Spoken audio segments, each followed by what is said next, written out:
Good morning, you're listening to FloorDaily.net, and I'm Kemp Harr. I'm at the NAFCD meeting in Chicago, and I'm with Michael Wilbur, the Executive Director. Michael, how you doing? I'm doing great, Kemp. It's been a year since we've talked. You were brand new when we did a podcast in New Orleans last year. Your background, you've been 15 years running trade associations in vehicular automation and drones, things like that. Now you're focused more in the construction and flooring business. What have you learned about flooring in the last year? Well, I've definitely learned that there's a lot left to learn. I have gotten to spend a lot of time with our members, getting read in on all the different types of products that they sell, getting into some of the sundries and, opening my eyes to all of the different elements that go into the beautiful floors we see all over the country. I think most importantly, I've learned about the distinctions of the distribution channel that impact the way that flooring gets to where it needs to go and how the suppliers are supported by that aspect of the channel in the community. We've got a lot of challenges facing us. As you said, last year was my first year here with the organization. This year, second time around, as they say, by your second rodeo, you know how to do rodeo. And while, it's not my second event rodeo, it's my second with this group. And, there's still a pretty steep learning curve. Let's talk about the challenges that the members are facing.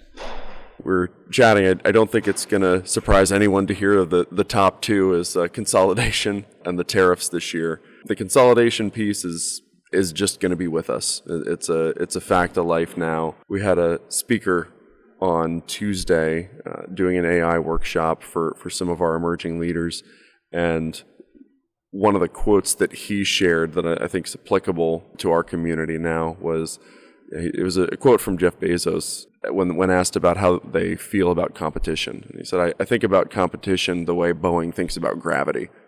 It just is.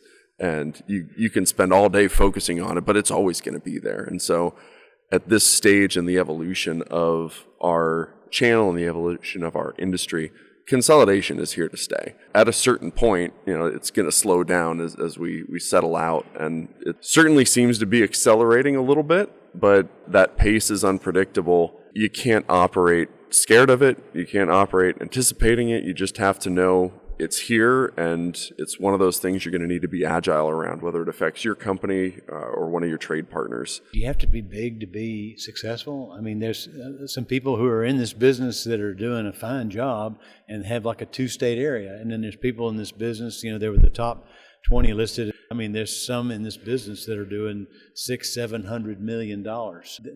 Both equations work, don't they? I absolutely would agree. And even a one-state territory or, a several-city territory, there is such an opportunity within this channel still to innovate, to differentiate yourself with your service, with your product mix, and with your reliability.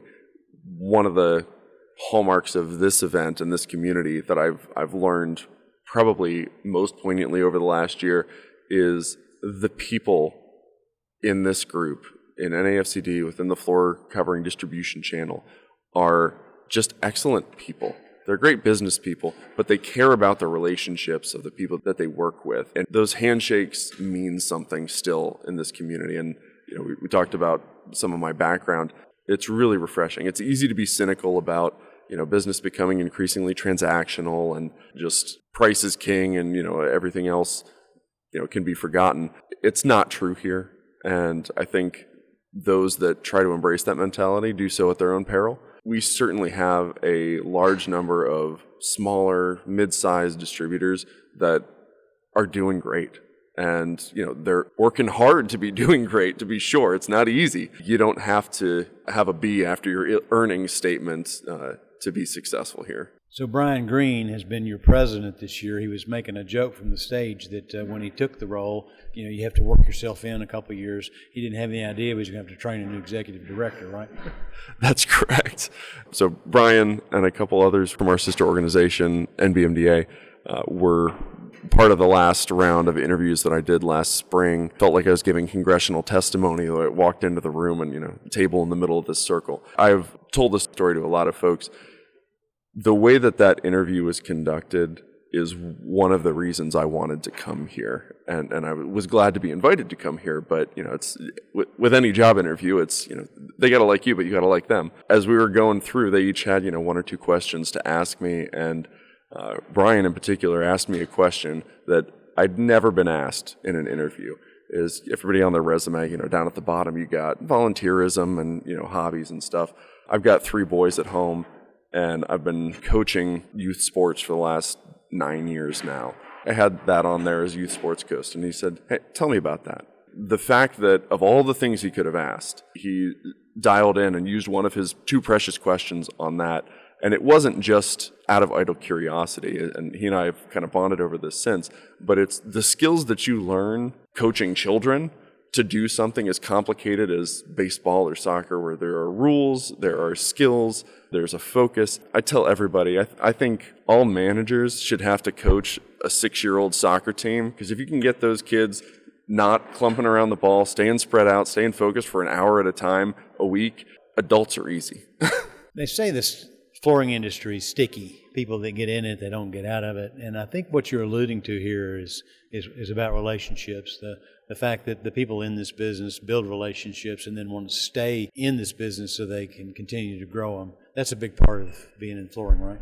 I have definitely found that to be true. As I came in and started meeting folks and they say, "Oh yeah, I've been on the board for 6 years, but I've been with the organization for 20 years. Or, "Oh yeah, I've been coming to this show for the past 30 years. I don't think even those within this community realize how special that is and how unique that is. Just as for what it's worth, most events, most trade shows that are run by an association and not necessarily a kind of a for-profit conference group where it's tied to a professional community, get at best, like in an ideal scenario, maybe 50% of their members will come to that event every year. We have 70% plus every year that come that are just our members.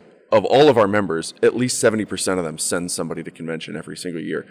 That's really incredible. And it's really a testament to, one, what had been built here with my predecessor, Kevin Gammonley, who's been very generous with his time still, helping show me the ropes, but the board members as well. And he's here as a consultant. He is here. We can't get rid of Kevin, and we wouldn't want to. He is still a hallmark of this community, and I told him he was doing a bad job with retirement. He keeps popping back up, but he said, "No, this week's too much fun," and he's still got a lot of friends here that he wants to see. All right, last question. What is next year going to bring these people? From a market perspective, we didn't even talk about tariffs yet, but we'll keep this short because that's obviously the elephant in the room, and they're going to be what they're going to be. As we were chatting before we got live, this community are very astute business people. They can deal with whatever they need to deal with out in that marketplace. So tariffs on, tariffs off, they just want to know. They just want to know what level so that they can plan accordingly and they can allow their business or give their business an opportunity to compete and to thrive. It's the uncertainty that was such a problem this year. One of our speakers yesterday from the NAW shared, we can anticipate that settling out over the next 6 months to a year. So we'll have calmer conditions. So I think that's the one thing to contend with. As it pertains to the show, next year we'll be in Dallas, same time frame, early November.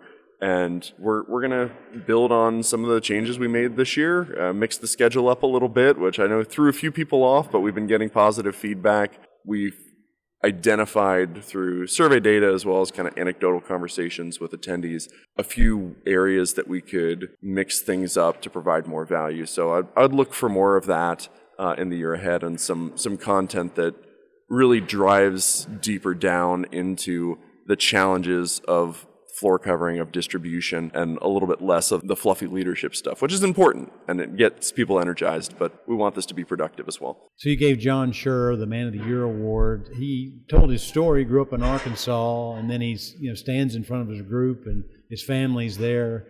What a great story. Is that going to continue? Can people now grow up in a rural part of the world and take a role in distribution, and 30 years later, get the Man of the Year award? I think they absolutely can. NAFCD's had a Lifetime Achievement Award for a long time. We don't always give one out. The board wanted to revive it this year, and so we set up a new process. John had really percolated to the top this year. It was such an honor that he was able to join us and as you said, bring his family. those kind of moments are so special for the recipient, but also for the community to just see and recognize somebody that's been a hallmark of the association, of their trade network for decades. It was a really fun moment and special opportunity to recognize greatness. All right, Michael, thanks for spending time with me and my listeners. Again, been talking to Michael Wilbur, the Executive Director of the NAFCD, and I guess we'll see you in Dallas next year, and you've been listening to Kemp Harr and FloorDaily.net.